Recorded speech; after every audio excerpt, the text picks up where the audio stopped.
It's Lefty. Come with me if you want to live. This is the Lefty Show. Welcome, everybody, to the Lefty Show, episode number 19. I thank you all for joining me. I'm your host, Lefty. Glad to be here. As always, I hope to put on a good show for you today. The year of our spaghetti monster, 2014, Thursday, May the 22nd. That date was all out of order. I don't think that was any kind of... Who gives the year first? I know there's a couple different ways that the day, the month, the year are given. I know in America, we do the month first. It goes month, day, year. And pretty much throughout the rest of the world, it goes day, month, year. So there's a few months... Or pretty much in every month for the first 15 days or so, I'm such an idiot. For the first 12 days or so, there can be some confusion where you don't know, like you know the date, but even then, if the year is given in only 2 digits, you can kind of fuck up, especially a couple years ago. 2012 was the last year, but you could kind of fuck up and be like, who's saying what here? Is it September 3rd or is it, March 11th or March 9th or whatever? And I don't even know. So, but I just went completely off the rails there. Anyway, thank you all for joining me. Today is Thursday, May 22nd of the year of our Spaghetti Monster 2014. And thank you all for joining me. Thank you to everybody that's been liking and favoriting on YouTube. I greatly appreciate it. And watching there, well, that's the only place you can really watch it as of right now. Still getting hosting costs together because I'm going to have to upgrade. And I think I've got to pay it all up front. I'm not sure. But that's an expense I'm dreading. But anyway, thank you to everybody that's been watching on YouTube, liking and favoriting, and subscribing. I greatly appreciate it. You're helping the show grow. Thank you to everybody that's been sharing the show with your friends, families, and or coworkers. And I thank you to everybody that is doing so right now. I thank you to everybody that right now is going to pause the video or audio or whatever, pause the player and go, "Hey, Mom, come here," or baby, come here, listen to this. You gotta listen to this show. Because it's amazing. Thank you to everybody that's going to do that right now. I appreciate it because that will be one more listener for the Lefty Show. And thank you to everybody that's been donating, helping the show stay afloat with expenses and hosting costs, whatever, getting that together. If you want to donate and you want to help out the show, every generous donations are greatly appreciated. I really do. Thank you. You can go to imraising.com/643productions. That's imraising.com/643productions. There's a link in the description. Go ahead and click that. And I thank you all again very much for doing so. And you help keep the show going. And you help keep the show afloat. New microphones and boards and mixers and hosting for iTunes and all those things. And, of course, coffee that I can drink while recording the Lefty Show. We've got That's Not Why You Called later this evening. You know what, shit, because YouTube's been banging me hardcore on processing. The Lefty Show, when it renders out, is only like 500 megabytes. And it's an hour long, a little bit over an hour usually. For simplicity's sake, let's say it's an hour long. 500 megabyte file, an hour long. It sometimes takes 2 hours for it to process. The upload takes like 10, 15 minutes, and then it's stuck at 95% processing for like an hour or two at some point. And so I'm recording this a little bit late. I had some stuff to do this morning, slept in a bit, or what passes for morning. And it may be that this takes you right up to the start of That's Not Why You Called, or is even competing against That's Not Why You Called, because YouTube is just going to be like all over me because why not, right? Because they're about to buy Twitch and they don't have to. YouTube's a very complicated thing, and the internet is a very complicated thing, but just because YouTube is the most trafficked site in the world and holds the most data in the world, the most video data, the largest video streaming site in the world, just because it's that, and just because it works define works, first of all. But it works, whatever, 95% of the time, right? It works, but it passes for working. That doesn't mean, that's not an excuse for the other 5% of the time where people with partnered channels are getting absolutely butt-touched by bullshit practices and site maintenance that they don't announce to anybody in any way, shape, or form. Now, YouTube, again, I have created a little bit of a cottage industry here that I'm making money from the infrastructure built by YouTube. Now, technically, I'm a contractor or a partner, but I'm a contractor. But my business exists primarily under the umbrella and on the back of, that's an odd configuration, I know, but under the umbrella and on the back of what YouTube has created before me. And I'm appreciative for that. However, I want the stuff to fucking work. You could say, and it applies to things, not just YouTube. It applies to the internet in general. If you're complaining about your ISP, and they say, well, it's a complicated thing, et cetera, et cetera. No. I mean, I get it. That works for, we have no idea what's going on. This thing just cropped up out of nowhere. But when there was a complete and utter lack of communication and even passive-aggressive tones taken with quote partners or customers, the whole it's a complicated system thing is no longer an excuse. Okay, YouTube or Comcast or whatever else, or if you're playing a video game, this is a big defense of game studios that release shitty video games. When a game releases and it doesn't work, Battlefield 4 comes to mind. When it has complete game-breaking issues that completely break the game for many people, that is the fault of the company. That is the fault of the developers. That is the fault of the publishers. I don't care that I cannot create my own game. Well, go out and create your own game. Go out and write your own code. No, I don't proclaim to be have professional knowledge. I don't claim or I don't profess to be an expert in the field of game design. I just play one on YouTube. But what I do expect, and who does profess to have that knowledge, are the people who design and sell the game. And so when they're cashing the checks, when they're taking the money for a video game and going to the bank off the money garnered from sales of their broken video game, I expect that game to work. Otherwise, so if you want to hide behind it's a process, it's a complicated thing, you're helping us work through these issues, then don't cash the checks. I want to see that all the sales from this game are going into an escrow account, and only when the game reaches some level of completion, only when this game reaches some level of stability will that money be released to your accounts.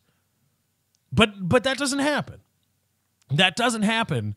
People they sell you shit and then expect you to deal with the shit because, oh my God, it's complicated.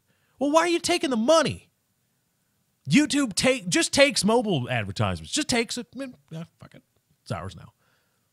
There's no way to negotiate with YouTube to get that unless you partner directly with YouTube and specifically negotiate for it, a la Ray William Johnson, or if you're the head of a network, you can probably negotiate that for yourself when you are meeting with YouTube, when you're actually meeting with YouTube, not like me and many other partners on YouTube, quote partners, use the term very loosely. When you're part of a multi-channel network, you have no contact with YouTube. There's no such thing as contacting with YouTube. I am contracted with a multi-channel network, which has an overreaching agreement with YouTube. It's like being a subcontractor on a job. There's the general contract. A business hires a general contractor, and that general contractor does some things, but what it also does is it subs out some jobs to some highly specific job to specialized companies. If you need demo work done a general contractor may not do demo work very well. But what they can do is sub out work and to some demo company. And that demo company contracts not with the original corporation, the people that hire the general contractor. The subcontractor contracts with the general contractor, and so on and so forth. And so what many YouTube partners have are subcontractor contracts. And the general contractors, if you can just suspend disbelief for a moment and accept a world where there's multiple general contractors,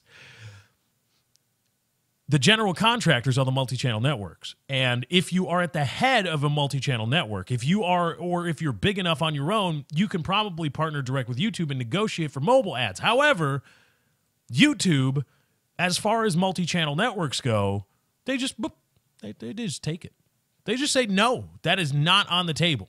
Getting a cut of mobile advertisements for multi-channel networks and for your subcontractors is just simply put not on the table. It's just not. And I say to that I say, first of all, fuck you, YouTube. But second of all, if you're going to do that and I'm going to be forced to eat shit and accept it, then I expect your site better fucking work. I don't care that it's so huge that, oh my God, there's things that just pop up we had no idea. No, I don't care anymore. Your price is the lack of mobile advertisements being available to be divvied up between you, the multi-channel network, and myself. That's your price. My terms then, again, your price, my terms. My terms, your price. My price, your terms. Your price is mobile ads. You get to keep all of it. Fine.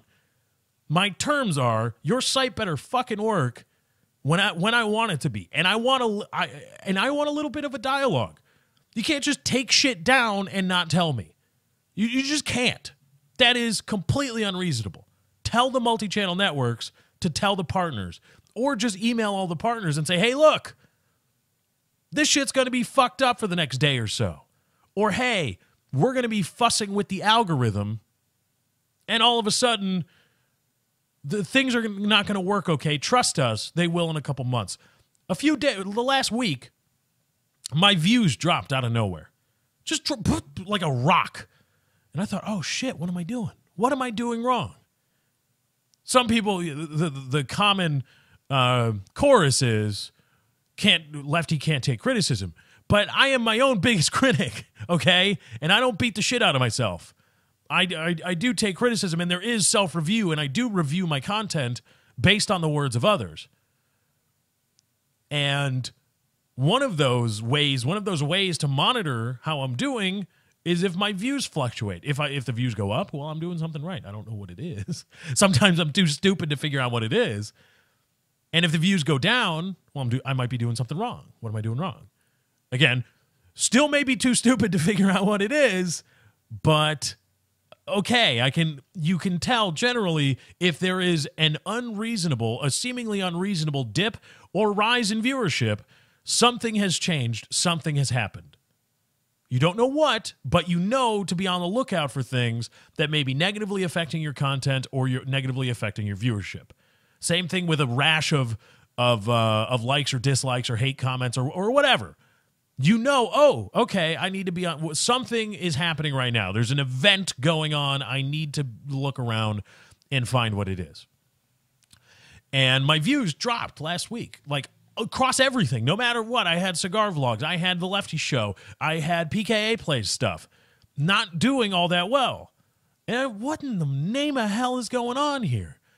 And the views have started to come back on newer content. And I think, well, what happened? Did people just stop caring for a week? Well, I go to my analytics and I think, all right, I got to see. I want to see how my audience retention is doing. It's at like 13 minutes or 14 minutes, by the way, which is fucking fantastic. Thank you to everybody that's been watching the show. That is a tremendous statistic. Audience retention. The average Lefty viewer, not just Lefty show, but the average Lefty viewer will watch about 14 minutes of my videos. Whether it be the Lefty show, something else. If the video is 14 minutes long or about, I average about 14 minutes for viewership. And that's tremendous in the YouTube ranks. But I noticed there was like a little alert thing. like, what the fuck is this? What is this? And I look, and it's YouTube. And it says, for the last 2 weeks, we have been severely undercounting views, and we will start to slowly add those views back, et cetera, et cetera. So here I was for about a week and a half thinking, what the fuck? I'm in damage control mode. What's going on? I have no idea what am I doing wrong? What am I not doing? What could I be doing, et cetera? And the most likely culprit is YouTube just, we were undercounting views. Our bad that we undercounted views, and because the amount of money you make is directly tied to the number of views you have, well, you're going to probably make a little bit less money. Our bad. Our bizad. We are YouTube. The complete and utter lack of any kind of communication with the powers that be at YouTube. For all partners, not just myself, because I'm not important at all. But if you do not have 1 million subscribers, and even if you do, there is very little chance that you have a direct, any kind of relationship, any kind of liaison with YouTube. And they take, and they take, and they take, and all you get is a product that may or may not work. You don't know. May or may not publish to subscribers properly. May or may not process in the 3 hours you schedule it. In the 3-hour window you give it to process, may not process properly, and will only publish in the time slot that you had it scheduled at, but it takes an extra hour or hour and a half to process, and so it's just lost completely by people. Oh, and they may just start fucking undercounting views, and you are just don't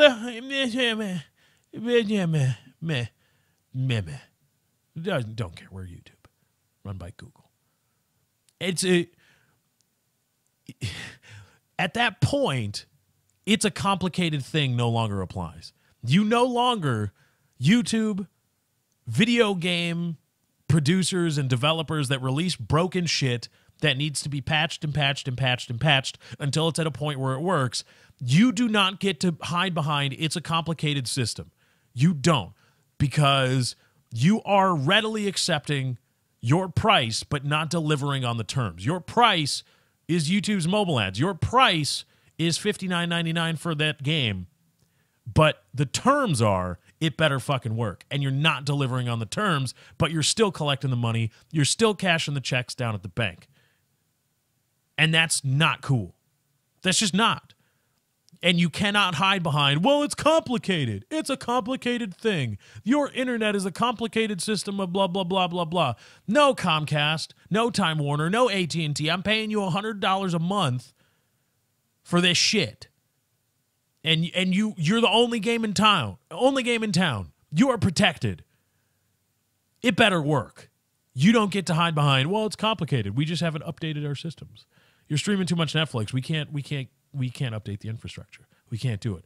Don't let companies, don't let people, don't let services hide behind, if you're paying for it in some way, it doesn't have to just be money. Don't let them hide behind it's complicated. Don't let them hide behind, if you are paying for a service, if you are giving some generally accepted value in exchange for a service or a product, again, your time may not be generally accepted in terms of value, but mobile advertisements are. Money is.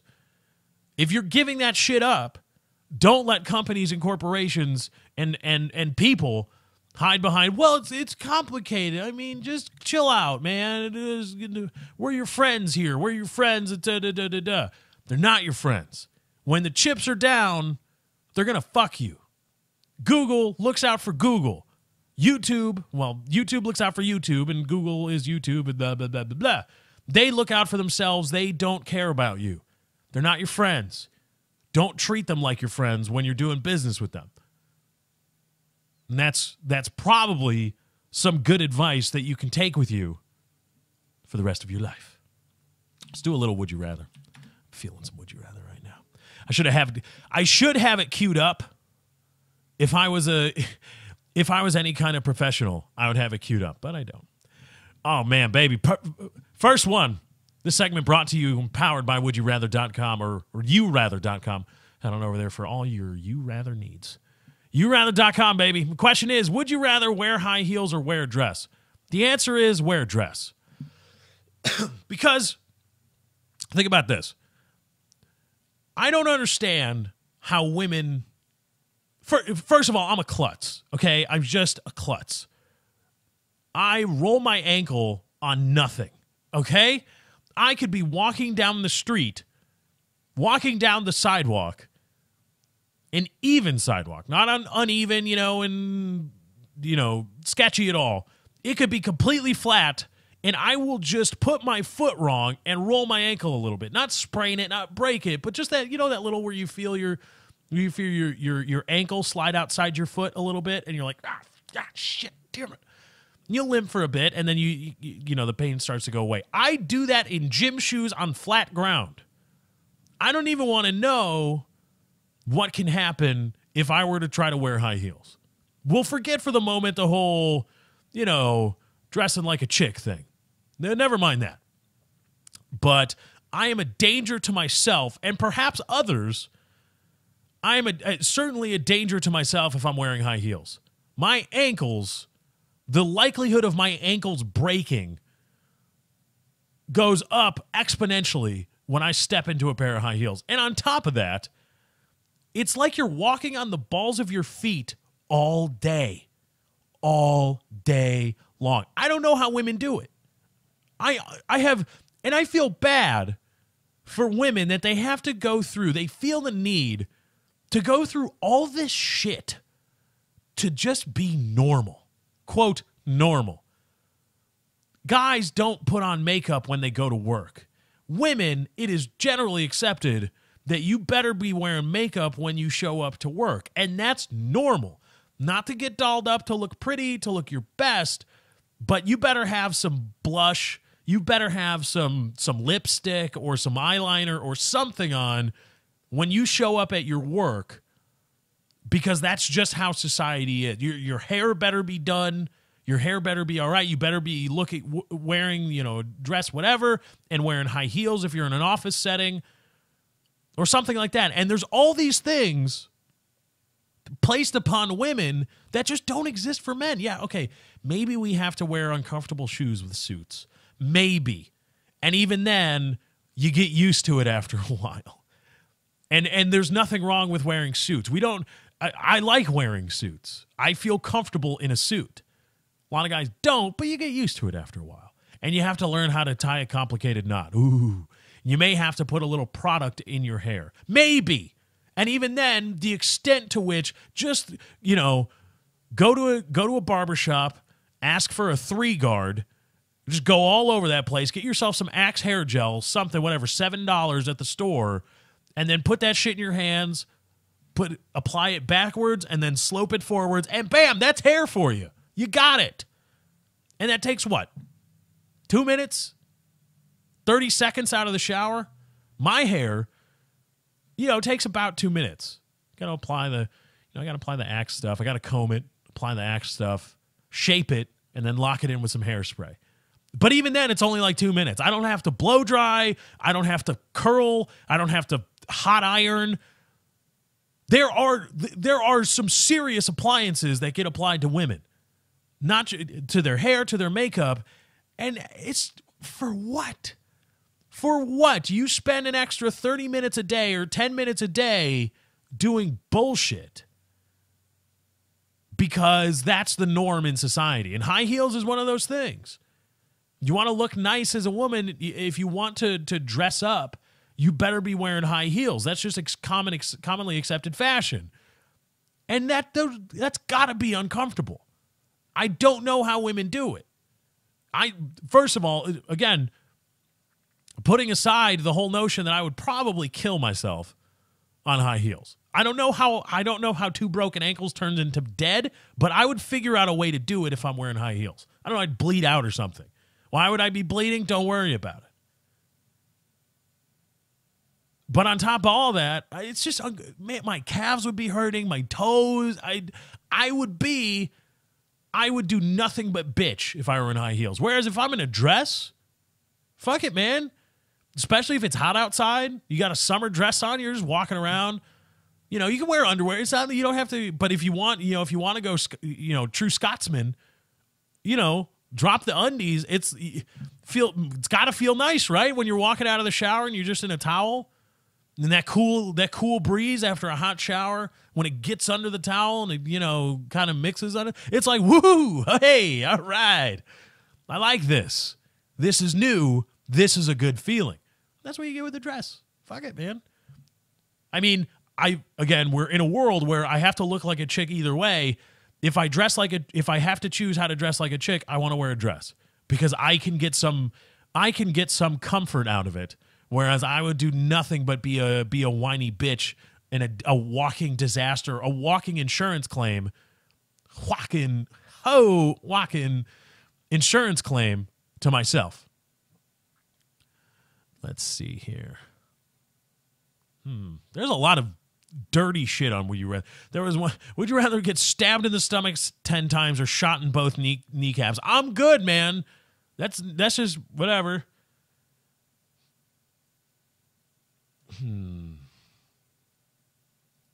Let's see.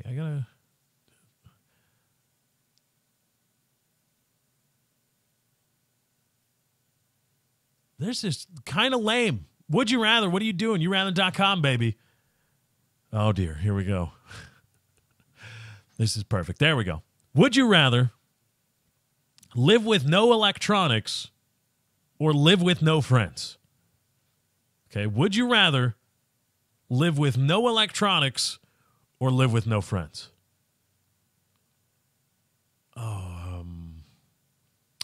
You know, I kind of like my electronics. I really do. It's bad. I know it's bad, right? But I can be sociable over Xbox Live. I can be sociable over Skype while playing a video game. I don't have to hang out with people. I'm assuming friends here is like a real life go hang out at a bar with friends kind of friend. I can do other things with electronics that what am I going to do with a friend that doesn't involve electronics in any way? Okay, go to a bar. That's one. I don't really dance. So, yeah, there's that. I don't know. I mean, go to a baseball. No, there's electronics at stadiums and stuff. Live with no electronics. My life, everybody's life is so wrapped up in electronics now. Everybody has to live in some way with consumer electronics. You've got to have it. Got to. Even if you're on minimum wage, you need some kind of phone. You're going to have a landline? Okay, that's a piece of consumer electronics. You've got a landline, a wireless phone. Or shit, a corded phone, right? You can't afford anything else. Even if you are at the lowest of the low, the bottom rung of our society, in order to not live biologically speaking, but in order to function, you need some level of electronics in your life. It's the same thing with people that say driving's a privilege, not a right, et cetera, et cetera, et cetera. You drive at the leisure of your state, the Secretary of State in your respective state, or your Commonwealth if you're Massachusetts. And it's a privilege. It's a privilege. It's a privilege. It's a privilege. And I say this, yeah, in the 1930s, driving was a privilege when the automobile was a luxury item.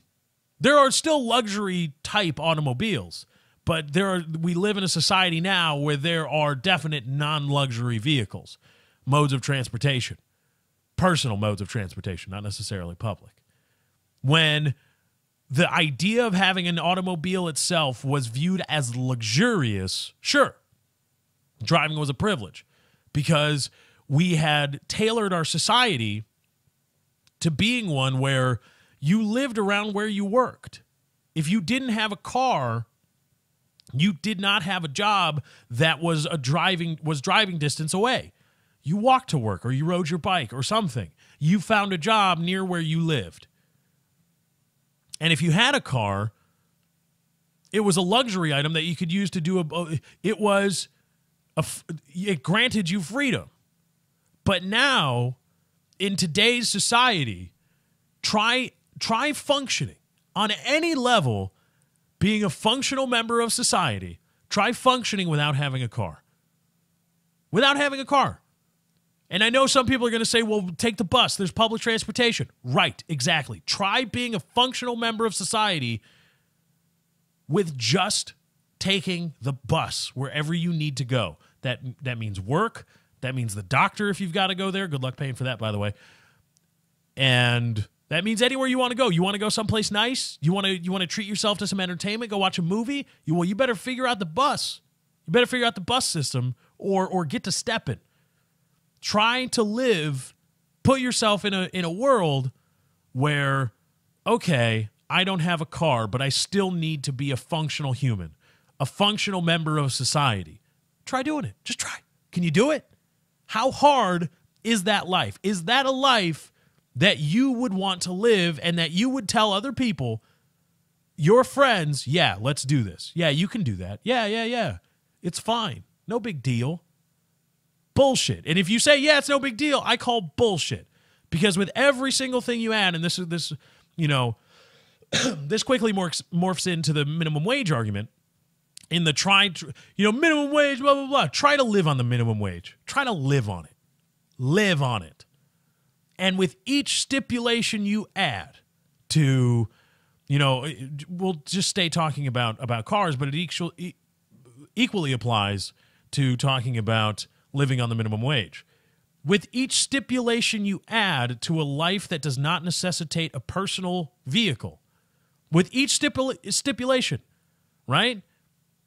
You can go in with buying a car with a friend, a roommate, or you can just carpool to work. You can bum rides from friends. You can ride your bike 10 miles a day to work. Or you can try to figure out the bus system, the train system, whatever. How do you get to the train? All those things, all those stipulations, after each and every one that you add to create a life where you don't need a car, after each and every single one, ask yourself, would you want to live that life?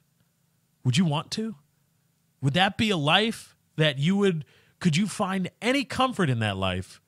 Or would you just be in constant agony, in constant worry about the tenuous nature of your life, of your existence?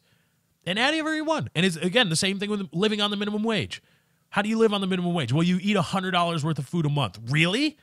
Okay. Price that out. What kind of food are you eating for $100 a month? You could have a roommate in a studio apartment. Okay, you get bunk beds. All right. Well, you don't need a car. You can ride the bus to work and walk places. Okay. Boop. You can do all these things. Live without this, that, the other thing. Go bargain basement this, bargain basement that. After each and every one, ask yourself, is that a life you would want to live? Would you relegate your closest friend to that life? Would you say, yeah, man, it's totally okay? Would you want to do that? My guess is you probably wouldn't. And so, just like with the car, the life that you live as a functional human, as an adult, okay, because I know there are some kids out there, you just don't need a car when you're 15. Sometimes, most of the time. But as a functional adult in society, do you want to live that life where you don't need a car? Is that really a life that's worth living, that you would want, that you would find comfort in? Where you could talk like, yes, I'm comfortable. I am content with my life right now. No, there's no such thing. No such way in which that life is in any way comfortable. And to say that, well, it's still a privilege, you don't need a car because you can do all these things. So you're telling somebody, fuck you, you're supposed to feel like shit because driving is a privilege, whatever. No, driving in our society now is a right. The public roadway is my ass, my ass, my ass. Okay? We paid for that. It's ours. Not the government's, ours. Driving is a right. Now, you want to talk about licensing and proper technique, you can still do that where driving is a right. You can. People still have the right to own firearms, but there's still a waiting period, background checks, and you need to have some licenses to exercise your rights. It's still doable. But we need to abandon this whole idea of driving is a privilege and not a right. And I say bullshit because try to be a functional member, a functional adult in our society in any capacity without having a personal mode of transportation that is a vehicle. Whether it be a shitbox or an Aston Martin, try living in a world where you don't have a car or you don't have a personal mode of transportation. We need to abandon that. So, similarly, circling all the way back, let's go. No. Try to live a life with no electronics. It's fucking awful. You are literally back in the Stone Age if you do not have any form of electronics. Any form. That means electromechanical too. Not just digital, electromechanical shit. Boop, gone too. Gone, all gone. No electronics. Boop, you're in the Stone Age. Do you want to live in the Stone Age? I fucking don't. See if we can... Let's see. All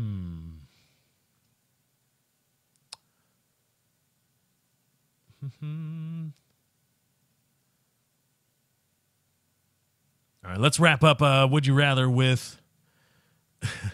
Would you rather every movie you watch replaces the lead role with Nicolas Cage, or would you rather have every movie you watch replace the role with the lead role with Nicolas Cage, or every song you hear is performed by Nickelback? Oh boy, you know, I don't get all the hate for Nickelback. I mean, it's formulaic rock. I get it, and I get that you hold disdain for that if you're a music connoisseur, but you know, they have some catchy tunes, man. They've got catchy tunes. That's the reason why everybody, they're still around, because they're still around not because people love to hate on their music. They're still around because there are a lot of people that enjoy their songs. I make the same argument with everybody hates Michael Bay as a director. Michael Bay is an awful director. He does this. He ruins franchises. You know, his movies are so stereotypical and formulaic. You know, there's always the stereotypical black guy at the beginning and da-da-da-da-da-da-da-da. And I get it, and I get it, and I get it. And all these things, Michael Bay is shit. Awful, awful, awful, awful, awful. But then, you know, Michael Bay movies make a lot of money. A lot of money. He is a golden boy for any studio in Hollywood. His movie is going to make money. Most movies lose money. Most movies don't turn a profit, or a large percentage of movies don't turn a profit for their studios. The initial sales, maybe years down the road, do Blu-ray, DVD, and digital sales eke out or maybe approach breaking even. Maybe. But, you know, how long is a movie hot for? A year, 2 years? Avatar lasted how long? Right? That's about it. That's all you get in terms of money in revenue generation, and it's got to equal to or greater than what you invested to bring this product to market. Michael Bay does that every single time. Every single time his movies make money. Not only do they make money, they make a lot of money. Michael Bay movies have generated billions of dollars for hundreds of millions of dollars worth of investment. Michael Bay turns a huge profit, which is a big deal in the movie industry. So that means a lot of people are going to watch his films. A lot of people are paying money to go sit in the theater or take home the Blu-ray of Michael Bay films. So, yeah, apparently he's a shit director, but I'm looking at his sales figures, and if we agree that on some level, you know, a sale is 60% likely to be somebody who enjoys the product, or whatever it is, 40%, whatever, pick your number, there's a lot of people that like Michael Bay movies. So apparently he's shit, but a whole lot of people seem to enjoy it. So Nickelback may suck, apparently, as a band, you know, with the wuss rock and all that stuff, but a lot of people like listen to their music. I mean, they're around for a reason, I guess. I I find it hard to believe that people hold so much disdain for Nickelback, just like people apparently hold so much disdain for Michael Bay, that they show that disdain by listening to the music and buying the tickets to go see the films. It doesn't make any sense to me. So every song you hear performed by Nickelback, because we've been trained by ne'er-do-wells in society to think Nickelback is a gigantic piece of shit band, you know, they got some fucking catchy tunes, man. I'll listen to Nickelback. I like Nicolas Cage too, though. He's not a bad actor. I mean, he's kind of the same guy all the time, but you could say that for a lot of actors. Shit, you could say that for Nickelback. It's the same shit over again, but people like it. Nicolas Cage is the same thing over and over again, but people like it. People enjoy it. I would rather watch Nicolas Cage be Nicolas Cage than watch, to be perfectly honest, to watch John Wayne being John Wayne. John Wayne is revered in American movie history, but it's just John Wayne. John Wayne, Pilgrims. It's just John Wayne being John Wayne, and he's really not that good of an actor. Nicolas Cage has a role that he plays, just that, but he does it kind of well. I'd rather watch Nicolas Cage be Nicolas Cage than watch John Wayne play John Wayne, or watch Will Ferrell play Will Ferrell, because I'm assuming Nicolas Cage, there's some acting that goes into that. So every movie, oh God, I'm thinking of what lead roles in films would Nicolas Cage be awful at. You know, 2001 let's pick some of the best ones. 2001: A Space Odyssey, he could do that. Avatar, he could do that. Could he be Iron Man? Probably. He could probably play that. A world where Nicolas Cage is the lead role in every film doesn't sound too bad. Fuck it, I choose both. I want Nicolas Cage in every lead role, and I want the soundtrack to every single Nicolas Cage movie, which is all of them, to be performed by Nickelback. That's what I want. I want that world because I think that world would make a lot of money. Because people like Nicolas Cage and people like Nickelback, despite all the they suck. People still go to watch their shit, so bam, combine the two, you're making a lot of money. Let's get into a little news, baby.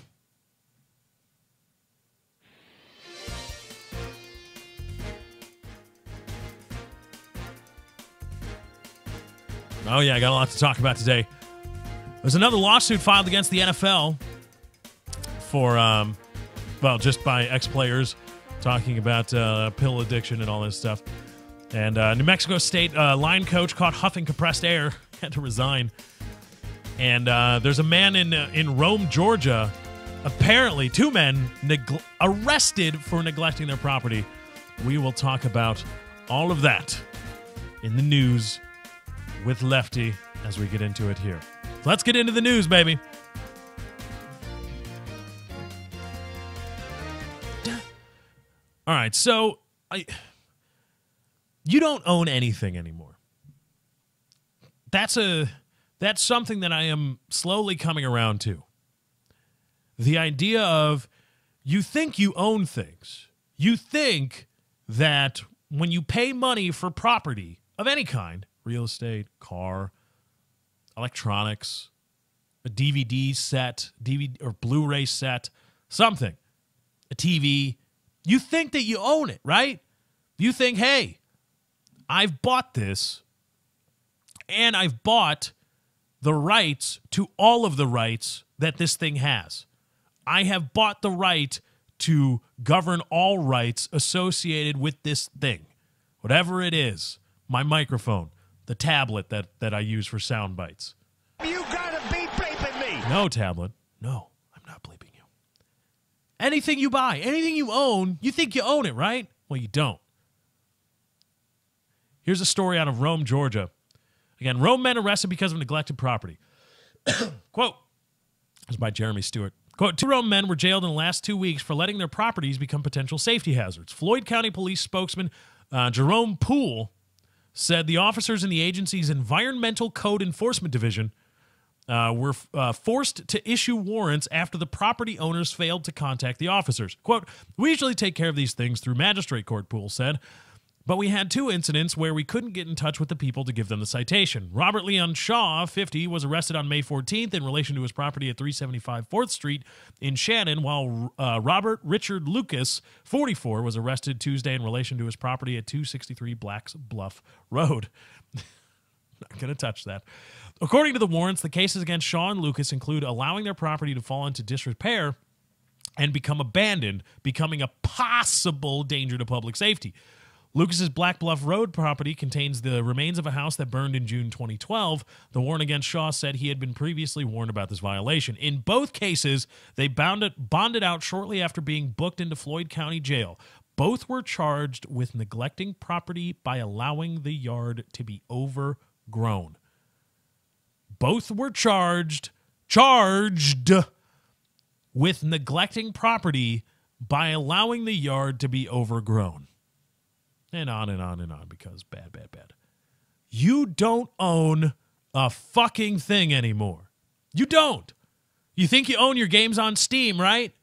Go read the licensing agreement with Valve. You think you own software you buy? Oh, no, baby. Nope. You think you own Windows? You think you own the operating system that your computer runs on? You think you own that copy? No, you don't. It used to be that when you own property, that's any kind of property, not just real estate, but specifically real estate, it's my fucking property, my home, castle doctrine. You need a warrant to enter my premises. You cannot, government, in any way, just start going into my shit because it's my property. Mine. But now, two men in 2 weeks arrested for now drop the possible public safety bullshit. No. Arrested for, charged with neglecting property by allowing the yard to be overgrown. Men were charged with crimes, arrested, rights revoked momentarily by the police, held, charged with crimes for letting the grass grow too long on property I own.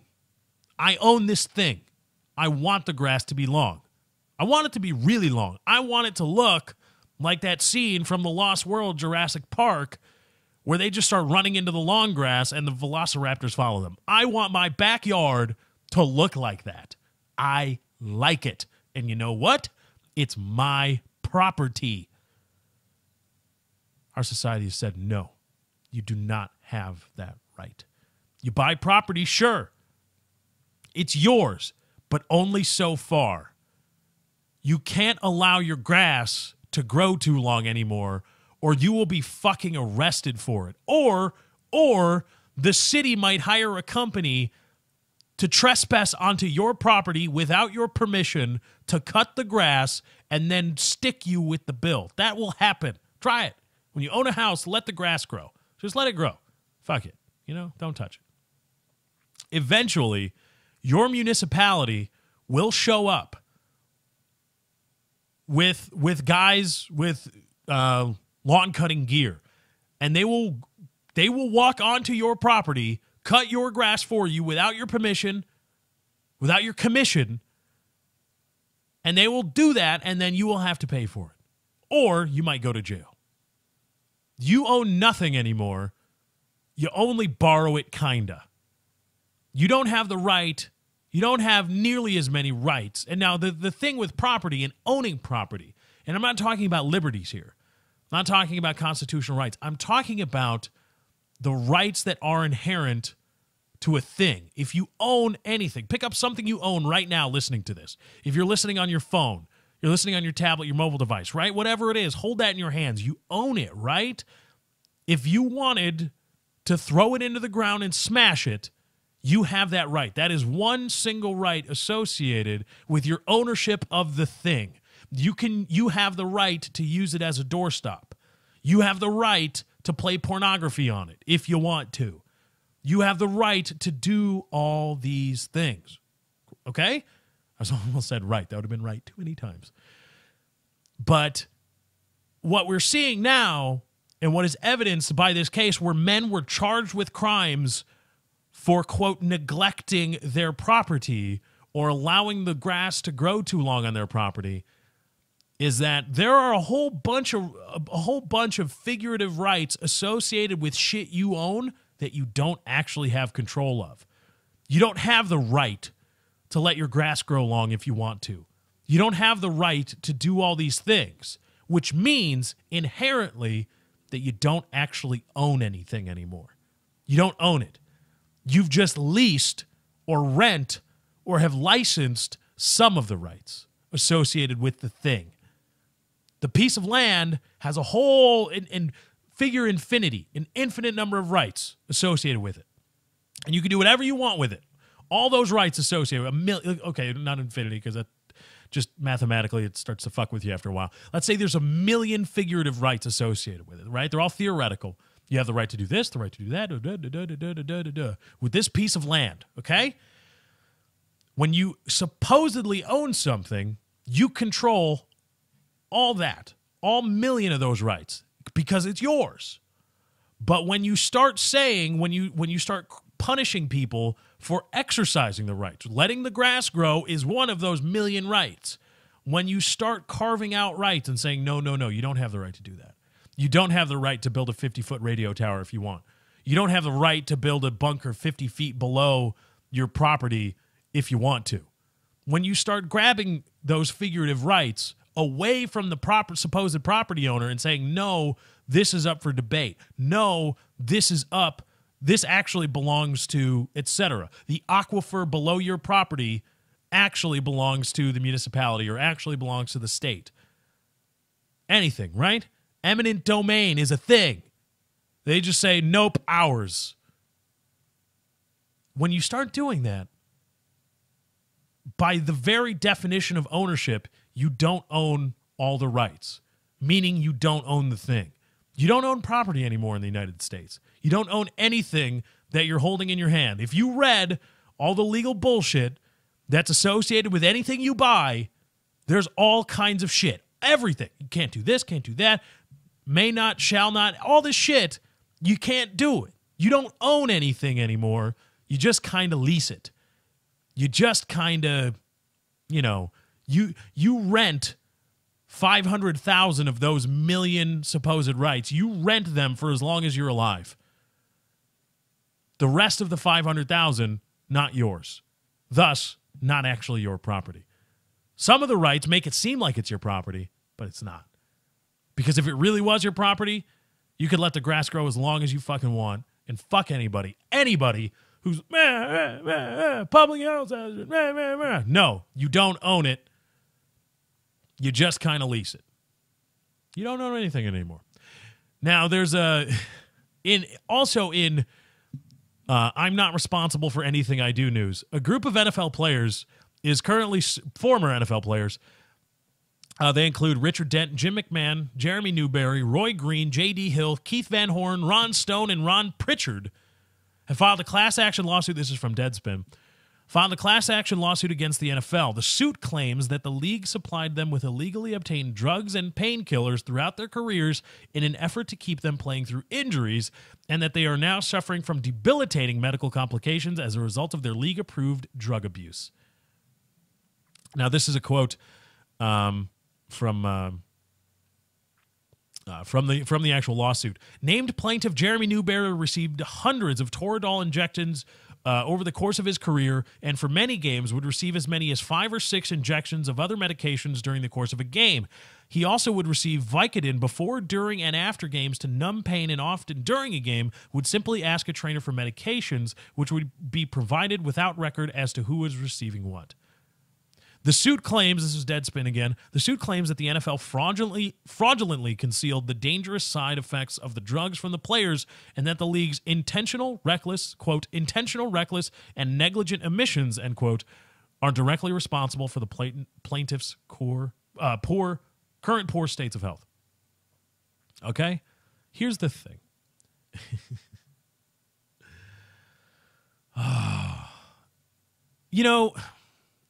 I talked about, in the last Lefty show, I talked about parents making their child's problems, whether they be medical, social, whatever, making their child's problems the responsibility of other unknowing people.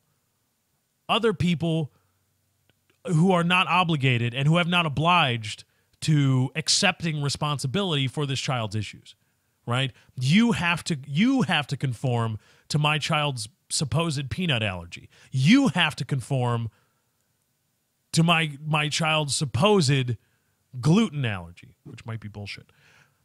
You have to conform to my child's social inadequacies or social deficiencies. You have to accept it, not me. I, as the parent, am not responsible for what my child does. You are responsible for accepting my child, et cetera, no matter what my child does, blah, blah, blah, blah, blah, blah, blah. And I think that's a real problem in raising children. And I think that, coupled with everybody gets a trophy, creates a supreme arrogance and a supreme sense of self-importance in children. And as they grow up, that self-importance gets reinforced, not broken down. And it's gotten to the point in our society where it's not just children, it's everybody. I don't want to say entitlement, but that's kind of the best word that I can think of right now. Everybody thinks they are entitled to other people being responsible for them. And you know what? If you want to turn it around, my liberal kind of leaning on talking about being on the public dole and accepting handouts in the form of food stamps and all this stuff, you want to talk about that? That's a very good discussion. It is. Because there is no doubt that people abuse the food stamp system. There's no doubt, none, that there are certain people, many people even, who abuse being on the public dole, who abuse it, where they could not be, but fuck that. Nope. I'm going to do this because it's free, and there is no doubt that creates an air of, you have to give this to me now. I am entitled to this, that, or the other thing. Some of it might be reasonable entitlement. Some of it might be. If you are hurt by somebody's negligence, you are entitled to damages. Entitled to it. That's a foundation. Entitlement is a foundation of the way we as a society work. But there's bad entitlement too. I'm entitled to a cell phone plan, no matter what. I'm entitled to this, that, and the other thing. And it's a very gray area, lots of great discussion to be had. But it gets to the point now where the former NFL players, now for those of you that don't know, there's a big lawsuit circling around considering or having to do with NFL players and brain injuries, things like chronic traumatic encephalopathy and all the health risks and conditions associated with being an NFL player, not just concussions. The NFL is going to try to tell you it's about concussions and concussions are safe, all this concussion technology. It's not about concussions. It is about the health ramifications, the serious early onset dementia, Parkinson's, schizophrenia, all those things from the very act of playing football. Not from concussive hits, but subconcussive, the accumulation, the chronic exposure of the brain to subconcussive hits. That is the game of football. Or gridiron. That is still kind of cool. That is the game of football. It's not about, oh my God, he got hit and he's got a concussion, he's got to sit out, or he was knocked unconscious. It's about every single play, every single day in practice. Every single day, your brain is being rattled around in your skull, and it's bruising, it's developing all these kinds of bad proteins that eventually make you crazy and start killing parts of your brain because there's a lack of blood flow, et cetera, et cetera, et cetera. It's a cumulative effect of just the very nature of the game of football, the brand of football that the NFL generates billions of dollars and has antitrust protection from or for. That is what is probably killing a lot of people or making them go crazy. And former NFL players are suing the NFL saying, you knew about this. We all had no idea of the serious nature of subconcussive hits. Again, concussive hits, that's simple enough. A concussion is a concussion and has been for centuries. We know concussions are bad. We know brain swelling is bad. We know that. However, the accumulation of chronic subconcussive hits and all the things that entail were unknown to most people. Now, the suit is alleging that the NFL researched it and found out about it and kept it and tried to obscure it from players. And the suit is alleging that they have a duty to report this kind of stuff, and they didn't, and so now they're liable for all these health problems.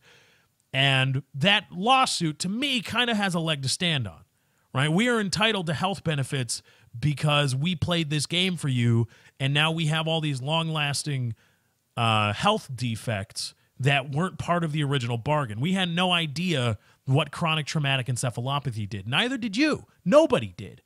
It was only until a bunch of NFL players started going crazy and we cut into their brains and we were like, holy shit, like there's some serious portions of this guy's brain that are just dead and gone. What the hell? What is doing this? And that was not a part of the original bargain. We had no idea what was going on. You need to help us out, NFL. That has a leg to stand on. We are entitled to damages. We are entitled to have medical benefits because of all this stuff. And also you tried to keep it secret. But here is a lawsuit from, again, Richard Dent, Jim McMahon, Jeremy Newberry, Roy Green, J.D. Hill, Keith Van Horn, Ron Stone, and Ron Pritchard that says we are entitled to damages. We are entitled to all these things because we took Vicodin. Because we accepted shots of Toradol. We accepted Novocaine injections. What? Look, I get that, and I'm totally for it. When somebody is negligent or tries to hide things from you that they know will end up hurting you, you are entitled to, yeah, I mean, okay, you got something there. But chronic abuse of Vicodin, of painkillers, of uppers, of down, they say amphetamines were used and all kinds of stuff. Here's another quote from the lawsuit. And the named plaintiffs experienced the same post-game ritual of trainers handing out medications, including painkillers and sleeping aids, to be washed down by beer.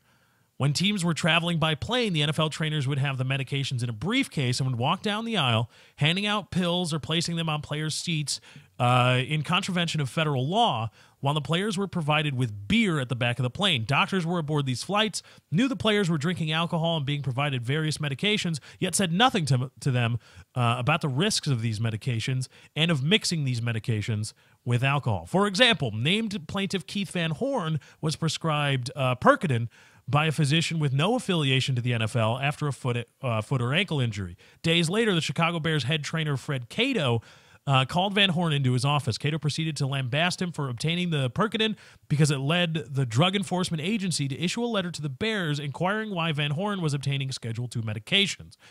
When Van Horn told Cato that a physician had prescribed the drug, Cato responded that that was not the problem.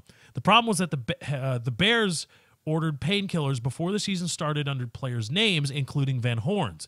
Van Horn had thus put Cato in a bad spot by obtaining the Percodan because there were already DEA records, or there were already DEA records that hundreds of painkillers has been ordered in Van Horn's name, even though Van Horn had no need for the medications the Bears had ordered at the time the order was placed. So here's the deal, right?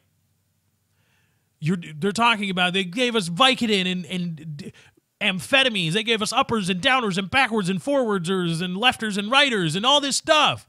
And they gave it to us. And oh my God, and now I'm really fucked up because I was addicted to Vicodin for 10 years and I was habitually abusing narcotics and now my life is fucked up. It's the NFL's fault. Hold on a damn second. Hold on just a damn minute, okay? Just a damn minute. Did the NFL put a gun to your head and make you take Vicodin? Did the NFL put a gun to your head and make you take injections of Toradol over and over again? And cortisone shots and amphetamines? Who made you do that? Did they force the pills into your mouth and make you swallow? Did they do that? No. Keith Van Horn, Jim McMahon, you bastards.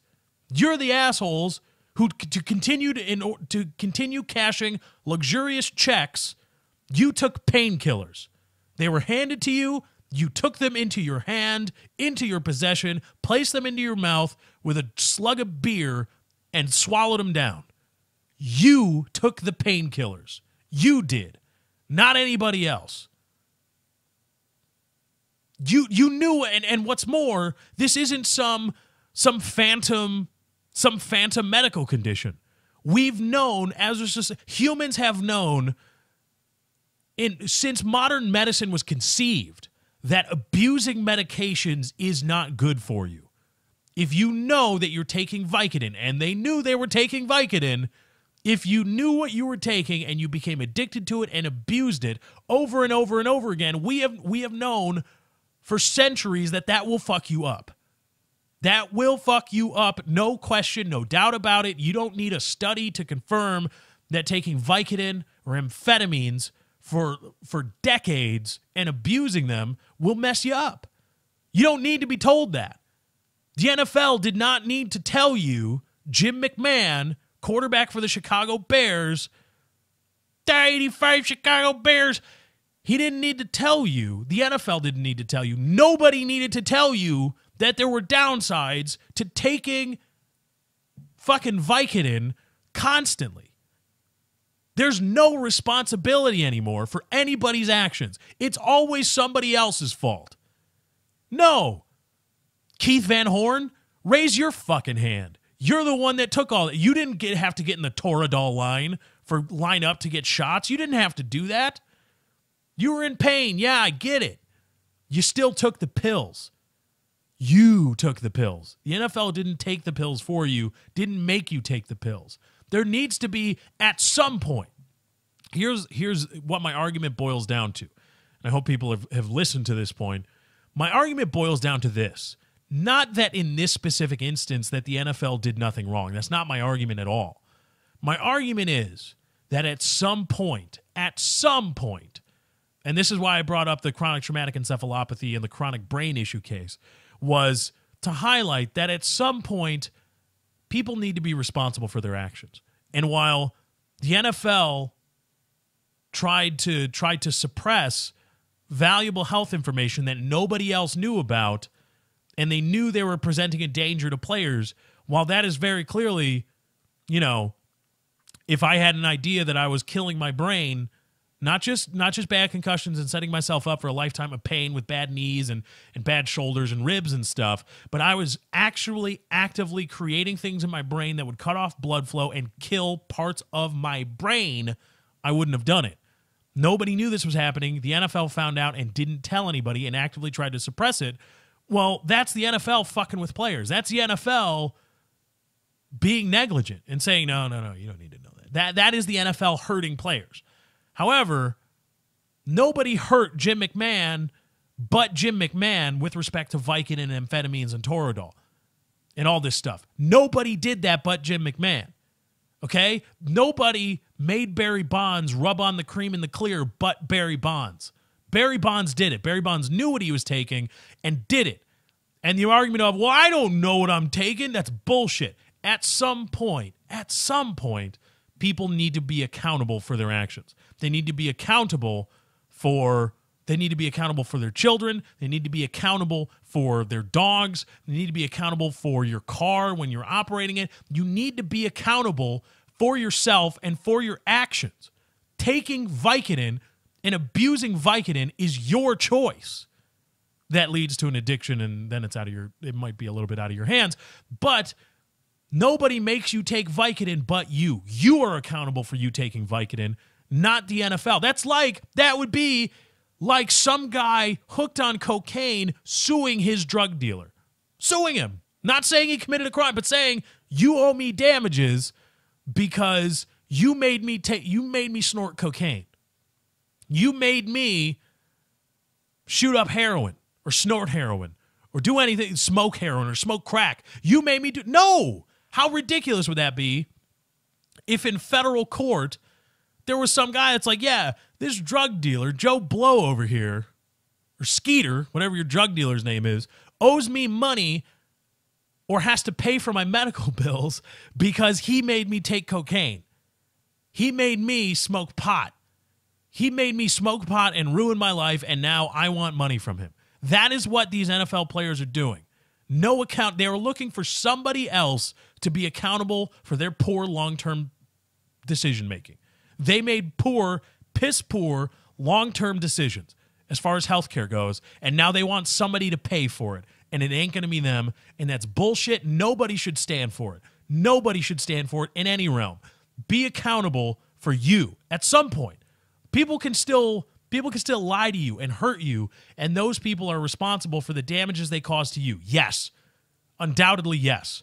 However, at some point, and I don't know where, at some point, you become accountable for your actions. You are the reason that you have these issues, not somebody else.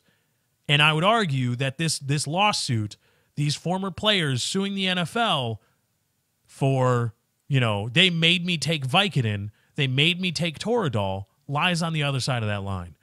Right along with, I'm suing my drug dealer because he made me snort cocaine.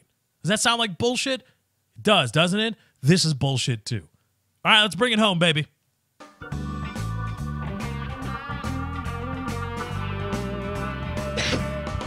Woo, that was an awesome Lefty show. Got to get this out. That's not why you called tonight. Thank you to everybody for joining. Lefty show celebrating a bunch of great episodes. Number 19 it is. I don't think I said that at the beginning. Thank you to everybody for watching, liking, and favoriting on YouTube. Everybody sharing the podcast with their friends or their family or their coworkers. Thank you to everybody that's been donating and hopefully will donate at imraising.com/643 Productions. There's a link in the description if you want to help out. Click on it right now. Generous donations graciously accepted. Thank you all very much for doing so. I'm Lefty. Possibly a show tomorrow. That's my time. I got to get out of here. I'll catch you guys next time. Thank you for joining. I hope you enjoyed. I'm out. Bye.